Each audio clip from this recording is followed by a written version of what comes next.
কিন্তু রাসূল সাল্লাল্লাহু আলাইহি ওয়াসাল্লামের বেশিরভাগ কথা, রাসূল সাল্লাল্লাহু আলাইহি ওয়াসাল্লামের বেশিরভাগ দাওয়া অ্যাপ্রোচ ছিল কোমল দরদি একটা হৃদয় নিয়ে তিনি কথা বলতেন। সাহাবারা বলতেন ওয়াজিলাত মিনহাল কুলুব, রাসূল সাল্লাল্লাহু আলাইহি ওয়াসাল্লামের কথা শুনে আমাদের হৃদয় গলে যেত। যারাফাত মিনহাল উয়ুন, আমাদের চোখ দিয়ে দাঁড় দাঁড় করে পানি নামতো বিষ্ণু সাল্লাল্লাহু আলাইহি ওয়াসাল্লামের এই চমৎকার কথাগুলো শুনে। সো এটার জন্য আমরা খেয়াল রাখি, আমরা যদি কাউকে সংশোধনের নিয়তেই কথা বলি, আমরা যেন তাদের প্রতি আগ্রাসী না হয়ে উঠি, বরং একটা দরদ মাখা হৃদয় নিয়ে যেন আমি কথা বলি।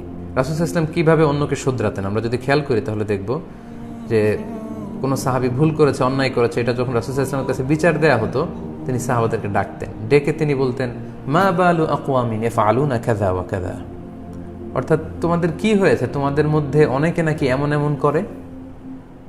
মা বালু আকওয়ামিন ইয়াকুলুনা কাযা ওয়া কাযা, তোমাদের কি হলো, তোমাদের অনেকে নাকি এমন এমন বলে, এটা তো ঠিক নয়, এটা তো মহা অন্যায়।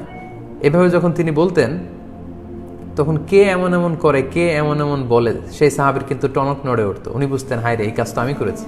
তিনি নিজেকে শুধরে নিতেন।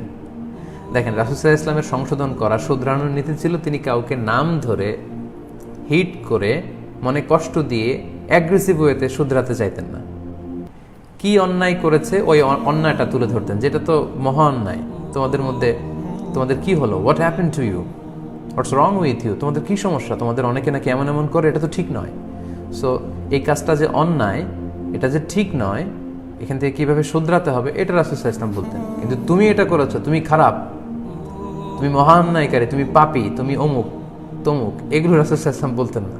তো কাউকে শুধরানোর নিয়ম হচ্ছে এটা।